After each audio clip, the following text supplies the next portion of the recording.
We are recording. So I want to say happy afternoon to each of you. And thank you for joining us. We'll do a very quick review of this course. I want to let you know that I spent most of my time this afternoon. I thought that I had my course prepared with my dates for each week. I don't know what happened. When I looked at it today, there were a couple of weeks there. I put them all there, y'all. I'm gonna tell you what's the truth. I have no earthly idea what happened. They imported a 2019 class, so I was trying to get your dates and get your assignments updated. Then I realized I had also put in the wrong time, so I'd go back. So don't worry about those. I'll get those corrected between now. I think the first class may be fine, but I'll make sure I have the class ready for Sunday. And I want to remind you that all assignments for this class are due on Sunday at 6 p.m. regardless as to what's in the schedule. All classes, all assignments are due on the Sunday of the week they have been assigned by 6 o'clock p.m.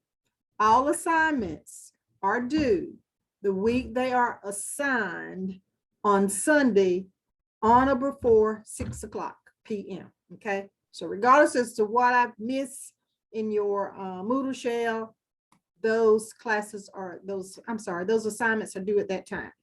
Additionally, as we talk about assignment guidelines, I want you to remind you to please always put your name on your papers. If there are two, make sure you put your names on your papers. It would be nice to create a header for them. That would be much appreciated. So if you have a header, that would be good because it will make sure that everything that you submit, if it's more than 2 pages, it will be there. Let me tell you why. Sometimes I print assignments off here at work. I have a printer in my office, but we have a community printer. Most of the time I print on the community printer. Sometimes when I get there, somebody else has printed, your work might get lost. I don't have a name, so I don't know. So that's why it's important that you put your name on your papers. And we teach in school that students should always write their names on their papers so we can identify their work. Since we are scholars, but we're not published yet, I expect for you to reference all of your work unless it's the work that I asked you, how do you feel about something? If it's your feelings, then fine. But if I asked you to read a book, and if I ask you to look at a video and you respond based on information from the book or the video, it's not necessarily your work, but at least show me the tool, the resource that you used. So in other words, reference your work, make sure your names are on all of your papers that you submit. And also, additionally, I need you to copy and paste your directions or your instructions from Moodle onto your paper that you're going to submit, your assignment paper. For example, if it says read pages 26 through 30 and answer questions 1 through 10, then you will copy and paste read pages 26 through 30, and you copy that and put it in your assignment, then you will follow directions. Sometimes I will have questions. For example, there may be 5 questions. Copy and paste the directions plus the 5 questions. And then you can go back and answer the question. Number 1, you don't have to recopy. You can just answer under the question. Let me tell you why. I've taught this class for a long time, but sometimes when I get away from the assignment, because I have so much to do, I may forget what the directions are. If you have them on your paper, it's easy for me to see them. So just include your directions, just copy paste. It's easy for you too. Now I'll tell you another reason, because it will make sure that you address the intent of the assignment and you won't miss some items. I've had students, if I ask for 3 or 4 items to be included in the assignment, sometimes they don't answer all of them, and you're going to get a ding for that. So if you copy, somebody kind of keep an eye on the, see if I need to let anybody else in, just let me know.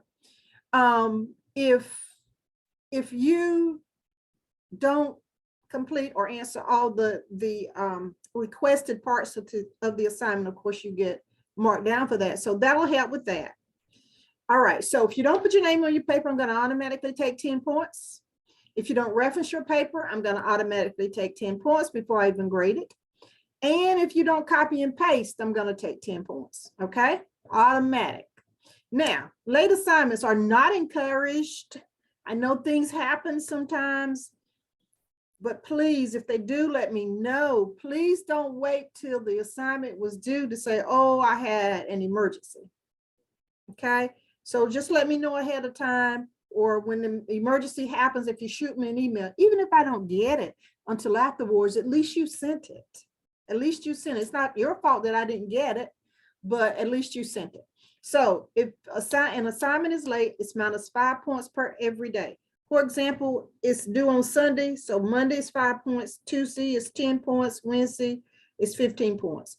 I will not take any assignments after 20 days because I have to go back and retrain my mind to grade that assignment. So just get your work in. Late assignments are not encouraged. We do know we are human. We do have emergencies. I am open to that. I don't have a problem with that. Just let me know. Okay, that's not an excuse though to make them late or not get them in on time. But you all are old enough to know that it's important to get your work in on time. Make sure your name is on your paper. Make sure you have references. Make sure you copy paste. Okay. All right. Questions, comments, concerns. On what was assigned for this week, are we supposed to also put the references on the forum? On the form, just no, you don't. And for this one, if you can, it's fine. I've already corrected some of those. I didn't ask for that because that's in the book. And a lot of you scan that, so it's okay. And then the other thing is your forum. You don't have to reference in your forums. So that material was there. It's the assignments that you have to pretty much write out. So when you go respond in the forum, those are pretty much your ideas anyway, okay? And you submitted to me most of you submitted a copy of the inventory. So we're good with that for this week. If I have somebody who referenced that, I'm not gonna get upset with them if we're doing it. And if you didn't at this particular time, you will be okay. But henceforth, not forevermore, you should do that. Okay, now I need to tell you that you have what we call, you have an assignment called the PPAT. It's the Praxis Professional Assessment for Teachers. The PPAT is a student teaching internship assessment that is required by the state of North Carolina. That assessment comes with a registration fee of $300, but you do not have to take that PPAT until you student teach, okay? However, there are 4 tasks. Task 1 is knowledge of the student and the learning environment. Task 2 is assessment and data collection to inform student learning. Task 3 is designing instruction for student learning. And task 4 is implementing and analyzing instruction to promote student learning. They are all, task 1, task 2, task 3, and task 4 are all embedded in the courses here at the University of Mount Olive to give you an opportunity to review those tasks and to understand how to complete those tasks before you take the PPAT, the Praxis Performance Assessment for Teachers. So you are lucky and blessed enough to have task 1 in EDU 487, okay? So we're going to talk about task 1 a little bit today, and I hope that it will provide you with the information that you need in order to complete the task successfully. Before we get to PPAT, and I'll try to share some information with you from the ETS website. And please take this down because you may go to the ETS website and look it up. www.ets.org. www.ets.org, and make sure that you put in PPAT. So I do want you to go to that website, sort of browse through it so that you can understand how it works and maybe the importance of it that the state has required. And it is good. Our students have done pretty well with it. So, but we're here to help. So I want to make sure I've covered. Oh, I want to go back to your Moodle shell. Everything that you need is there. It's listed. So make sure that you just do your assignments. If you happen to have a link that doesn't work, sometimes if you copy and paste the link in your browser, it will work. It may not work when you click on it, but if you copy and paste it into your link, into your browser, the link will work. Sometimes if you just search the topic, it will come up. I'll try to keep an eye on that. Sometimes they work, sometimes they don't. So I'll try to keep an eye on it. And if I feel that it's not working for you, I'll fix it so it'll work. Or if some of you, listen, I'm open. If you see a date wrong on your Moodle, send me a message, I'll correct it. If you have a link that won't open, send me a message, I'll do what I can to correct it. I also want you to know that I will on either Sunday night or Monday night, send you some specific directions for the course assignment for the week. I try to do that ahead of the week so that you'll know exactly what it is. It's just the information that's in Moodle, but sometimes I'll add some additional information to it that might clarify some information for you. Excuse me. So I'll do that. So one thing you must do, make sure you've gone through your Moodle shell. Make sure that you check your emails daily and your Moodle shell daily. And again, all assignments are due on Sunday of the week. They are assigned by 6 p.m. regardless as to what is listed in Moodle. I will repeat, make sure your name is on your paper. Make sure you include references and make sure that you copy and paste the directions. Late assignments are deducted 5 points after the assignment has been graded. Plus, I will not accept assignments after 20 days. Your final exam, please write this down. Your final exam is listed in week 7. So you're going to take your exam a few days before the end of the course. That gives me an opportunity to grade it for you. Okay. What I need you to do is to look at week 8 because some of the, excuse me, information on your exam will come from the assignments in week 8, but it's not a lot. So just know that you need to look at week 8 before you take your assignment. Your exam. Your exam will be opened whatever night that I have indicated, and I think it was February, it's on a Thursday. I think it's the 24th. I just put that in your Moodle shell so you can check it out. And it will open up at 5 a.m. You will have one setting to take the exam. Excuse me, y'all. But it will stay open all night. It will close at 11:59. So whatever time you can take it that day. Yes, ma'am. Oh, it's closed that day? It'll close that day. But it stays open until 12. Another question, is it like kind of open-ended or is it more of a multiple choice exam? I've listed those. I've listed the parts of the types of questions in your Moodle shell. So if you look at that, you'll see it. Okay. Thank you. You're quite well. I don't know if I'm gonna finish this because I'm coughing for some reason. I do not know.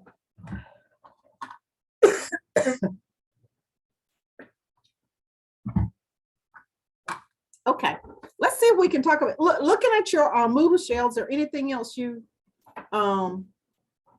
need to know. Okay, so I need you to take some notes for me because when we talk about PPAT, let me see if I can share my screen with you. If I can find that. I don't know what's going on with it today. Share screen, PPAT, share. Let me know, are you seeing the PPAT screen? Yes, ma'am. Okay, it says PPAT assessment task requirements. Okay, and as I told you before, we have task 1. All right, here's what you need for task 1. Number 1, you're gonna need, please write this down, an instructional and support resources chart. Here you go, right here.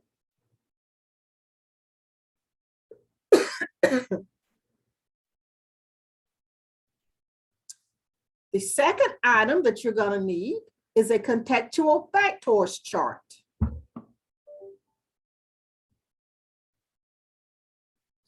Oh, God. Okay. The third item that you're going to need is a getting to know your student activity. Getting to know your student activity.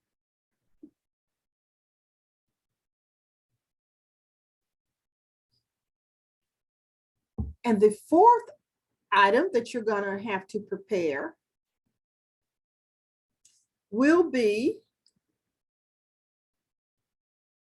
a letter home to the parents, an introductory letter to the parents.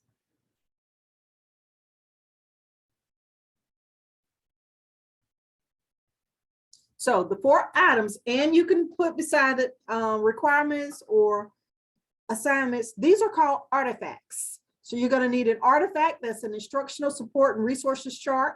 You're going to need a contextual factors chart, which is an artifact. You're going to need an artifact that's called getting to know your student activity. And you're going to need an artifact that says introductory letter, parent introductory letter. You're going to introduce yourself to the parents. So you're going to write, these are all examples. You can use a getting to know you activity. All I need you to do is find one that you would use in your class. Make up a letter that you would send home to parents. And then of course, we'll talk about the other items. Let's see if I can pull up an instructional resources and support chart for you. New share. Okay, this is your instructional and support. Can you see the chart? Okay, Yes, thank you. ma'am. This is an instructional and support resources chart, okay? It asked you to list resources that are in your community. You might say we have a library. You might say that you have a museum, whatever you have that you can possibly use in your classroom to help you teach your students should be listed here for your community. Please list more than one item. What are some of the building and district policies that have been implemented to help you teach your children at school? What are some of the policies, the programs that are implemented in your school that helps to provide your students with better academic success? What support staff do you have? You have a school nurse, you have an assistant principal, you have a social worker, whomever that is, and whatever their assignments are, please list those. Any support staff that will help you better teach your students or better learn and be able to help your students. Instructional materials. What materials? Do you have programs at your school? Do you have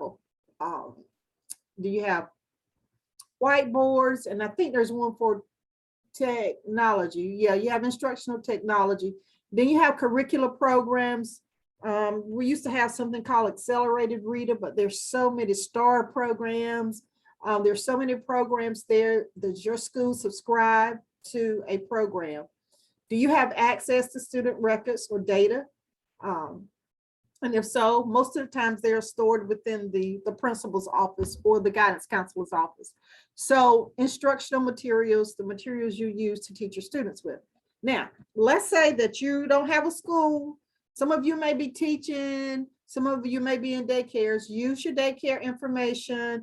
If you have a class and you're teaching, use your class, use your school. If you don't, most of this information can be found on a web page as it relates to a school. Just select the school. You can call a teacher that works at the school. If you have a friend who works at a school, you can ask your friend for this information as it relates to their school or their school system, okay? So if you're in a classroom, use your school. If you're not in the classroom, call a friend, call a teacher. If someone would allow you to stop by with all of this going on, and you can interview somebody at the school and get this information, that would also work for you, okay? But this has to be completed and submitted in your assignment portal, okay? So now let me see if I can go back to the contextual factors chart.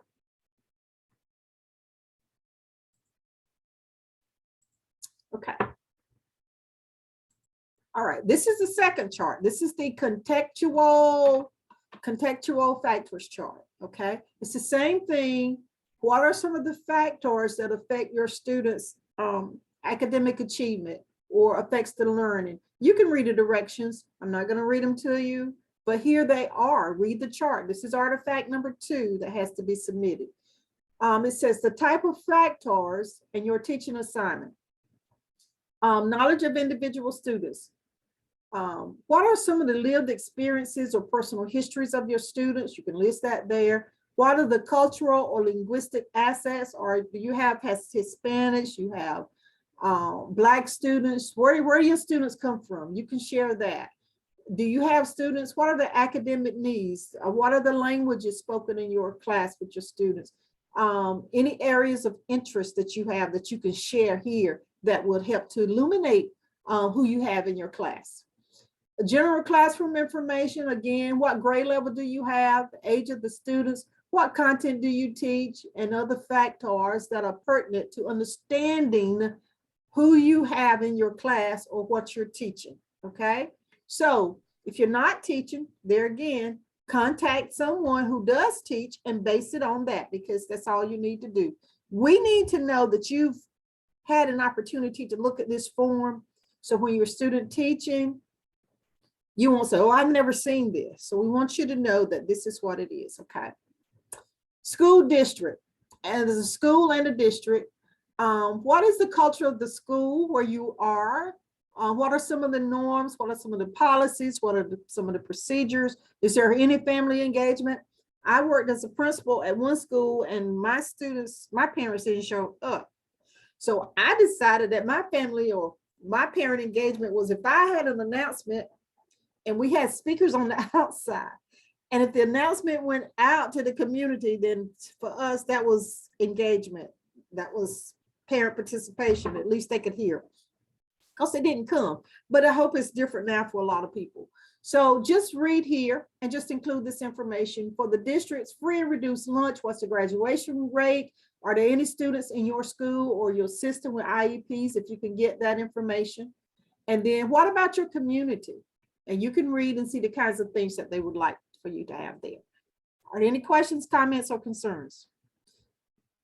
When would you like us to turn all of these Okay, charts? I've had those listed in week 1. They do week 4. I'm going to fix that for you. All of these will do week 4. And I'll tell you why, because you can't get it done now. So these are done week 4. I want to give you a lot of time to get it done. Week 3 is a week that you can work on this as well, because are y'all there? Because my stuff is, y'all can still see, I blanked out. I don't know what's going on. Lord help us, please. Week Yes, 3. Let me make sure we're still recording. Yeah, okay. Week 3 is an assignment, is a reading assignment, so that you can utilize part of that week in order to continue to work on these assignments, okay?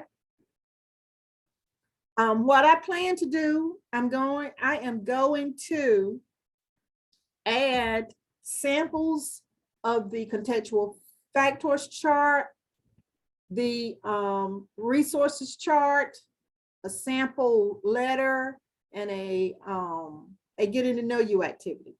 Most people, you can use a lot of activities, but most people just use, and before they changed it to getting to know you getting to know you activity, ETS just called it, they just asked for an interest inventory, but they since that time have changed it. So you can use an interest inventory if you like. I'm trying to see, somebody came, who just came in? I let somebody in. Or was it somebody that went out and came back? Because I don't see anybody different. It's Ebony Johnson. I was in, but my phone got disconnected, okay. and I'm back All right. now. All right. Okay, cool. So I will try to post samples of those for you, so you can look at those. I'll try to get those as soon as I possibly can.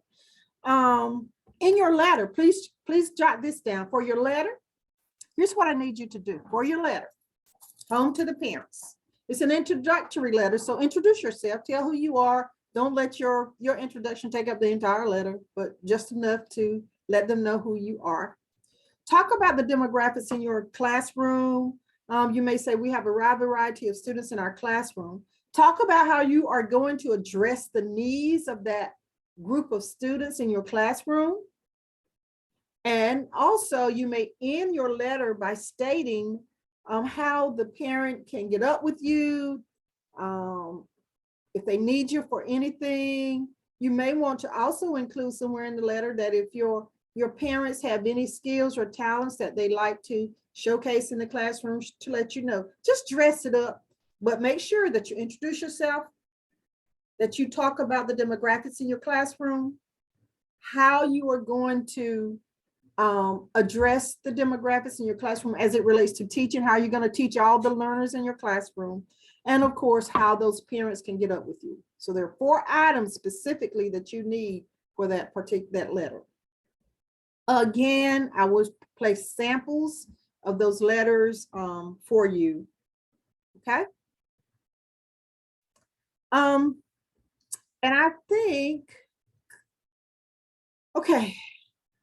So the next thing we do for this is to talk about, there are some additional assignments. Let me find those.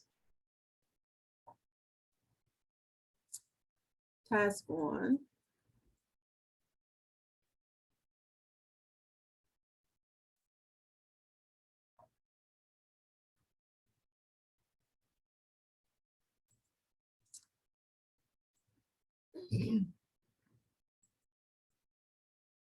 Okay. Now, for each one of those artifacts, there are some what we call guiding prompts. Can you see the PPAT assessment task 1 at the top? Do y'all see that? With the, okay. So this is an example of a task that has been submitted with the guiding prompts. So what I need you to do, I will post these for you. I'm trying to decide if I want to do that. I'm working on this. I'm working on this. I'm thinking this semester that we're going to do the 4 artifacts, and I'm going to decide how I want to do this, but I'm going to go through it with you today. Okay. So I will post all of the text boxes. This is, look at this. It says task 1, step 1, text box 1, 1, 1. Understanding the contextual factors influence and instruction in student learning.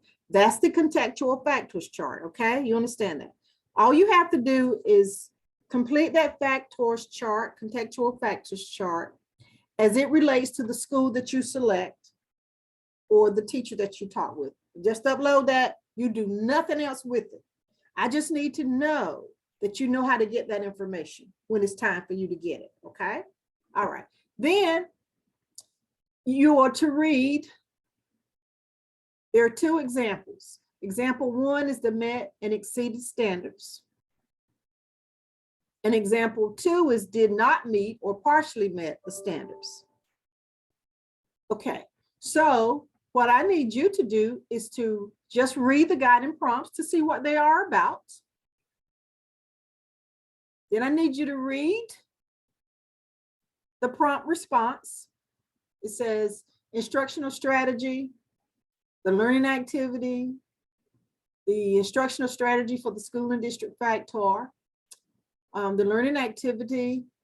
And when you finish, it says refer to task 1 rubric for text box 111 and ask yourself, okay, so here's what I need you to do. Once you have read this response, only example 1, meet or exceed, I need you to submit to me. You need to copy these questions here onto your paper. All right. And then you answer, does the candidate connect one chosen community factor for an instructional strategy and a learning strategy in order to further student learning? So you got to go back up here and find it. And you says, yes, She selected the instructional strategy was differentiated instruction. And then you tell how it was utilized, okay? All right. Then you look at the next question.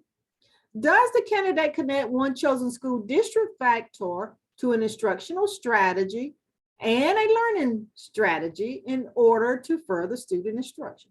So we go back. Here's the school in the district. Oh, there's the instructional strategy. What was it? Integrated learning / curriculum. Oh, here's the learning activity. What was it? Physical change of popcorn. So collaborative learning activity. So then you would answer that question, but then make sure that you explain what this is and make sure you explain what this is. You can't just say, yes, she did, or yes, he did, and let that be it. You have to tell me how it's going to influence the learning. Where does the candidate explain how each instructional strategy furthers student learning? How, what did she say? He said, she said. What did the writer say that helped you to understand how the strategy furthers student learning? Then you just talk about that. And the last question. So that's what you'll do. So if I decide to give you, and I'm working on those, I may have you to read those and kind of summarize what you saw so that you'll understand. I haven't, in the past we've done this, but I don't know what I'm gonna do this time. So we'll see, but I'll get it to you in time. So look at each one will have, you have text box 111, 112, 113. So let's go back. So I'm gonna let you see this so you can see what they are.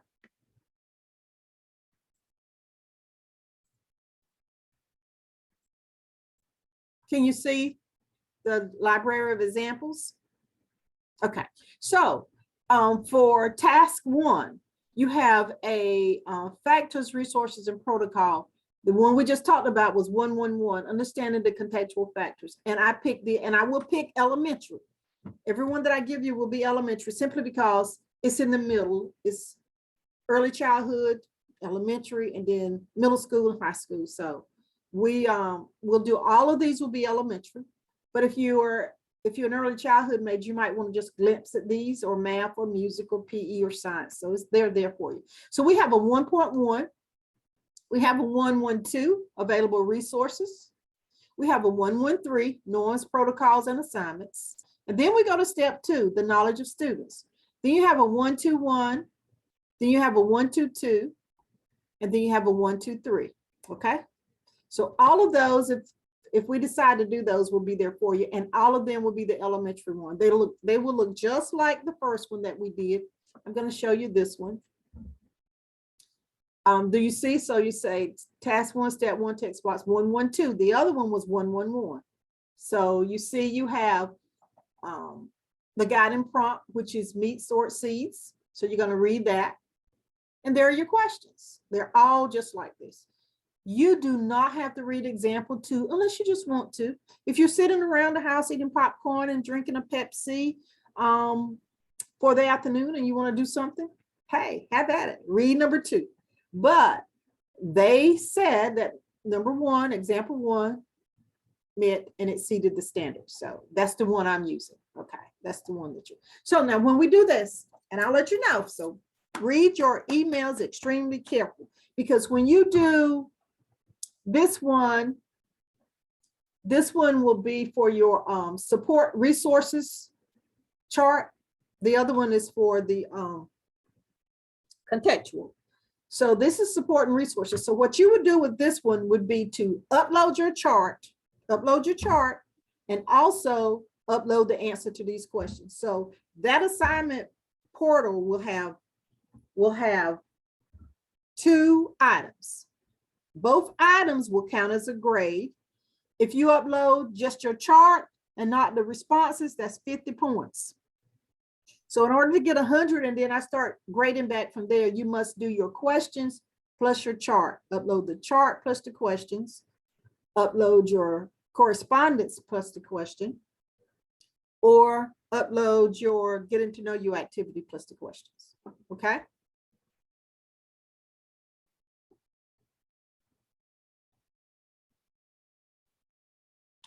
Do you have any questions? So again, for your PPAT, it's just a practice for you. The PPAT is designed for student teaching interns, but we give everybody the opportunity to see what it's like in the classes prior to internship. So that's why you have to do these assignments, okay? Yeah, so what I do is I'll download these and post them for you. So you'll have them, and I'll try to provide samples of the contextual factors chart, instructional resources, a getting to know you activity, and a sample letter, just so you can see it, okay? All righty then, do you have any questions? Everybody good? Y'all have headaches? It's a lot. Yes, ma'am. You probably, I can't hear you, or you think I can hear you?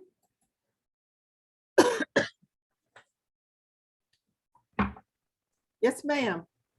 I think she's gonna type Again? it out. Okay. Let me see if I can get to you then.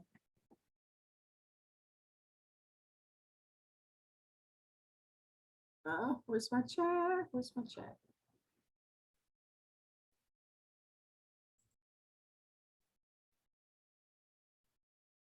Okay, I'm waiting. Oh, you're typing. Okay, that's okay. I'm waiting.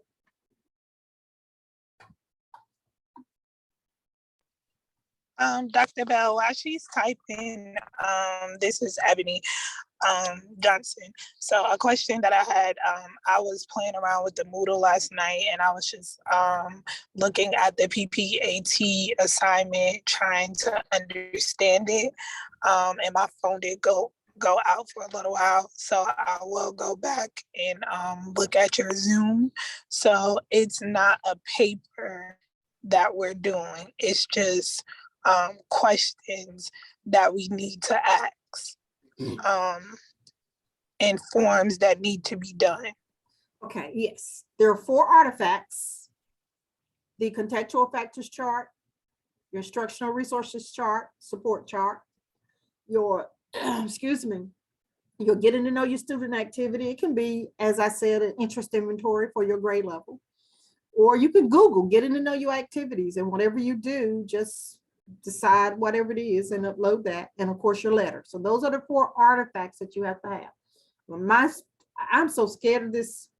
It keeps blinking. Abria, we don't have more work. No, the only thing you had this week was your inventory and your forum response. And a lot of you done those. I've checked that. I haven't checked forums yet, but I've checked your assignments, so they were good.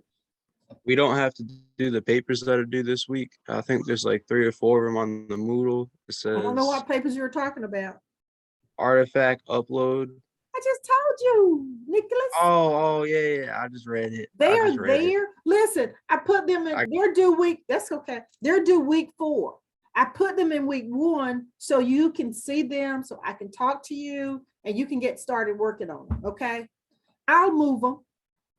If it's easier to understand, I'll just move them to week 4. But that may not be today, but just know that they're not due until week 4.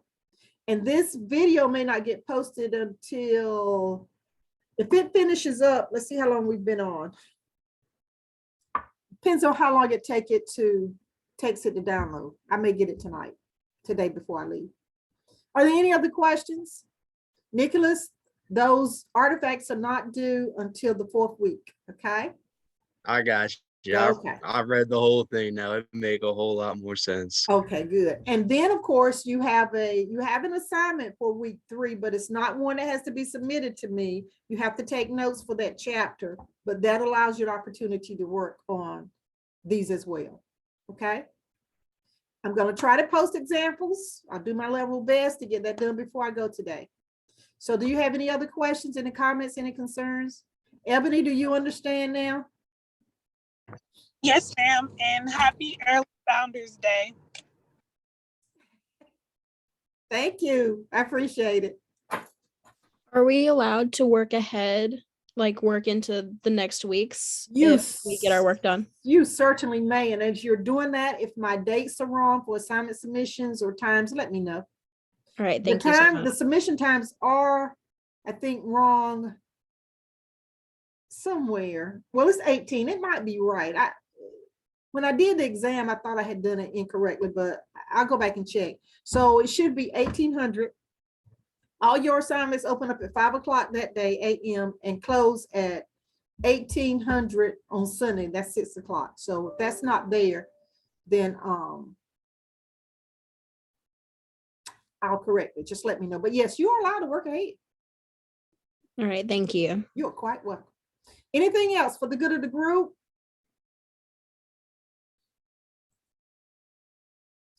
Okay, I hope this will download and I can get it to you. All right, good to see you. Take care. Don't forget to send me an email. Call me. My office hours are posted. If you have a question, please don't send the question on Friday. I'm not here because it will be, I'm not here. I'm here Tuesday, Wednesday, and Thursday. If you you leave a message on Friday, I'm not going to answer it until Tuesday. Okay. An email might get a response. I will do my very best. I check it more if I'm not here than I do the telephone. So, but I'm here. You can call anytime that I'm here. I'm in the office. I just don't want, you can call anytime. I just don't want your message to sit from Thursday afternoon, all Friday, Saturday, Sunday, Monday, and then Tuesday.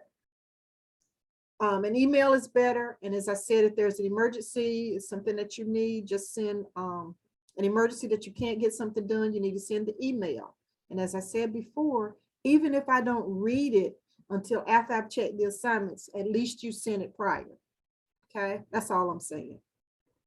That's all I'm saying. Don't make your excuses retroactive to cover something that you didn't do. Okay. Any other questions? Any comments? I'm here if you need me. Ebony, what you know about J13? Okay, cool. I got you. All right. Okay. Are there any other questions, any comments, or any concerns? Okay, y'all be blessed. Take care. Have a good rest of your day. Same. Thank you, Ms. Olstead.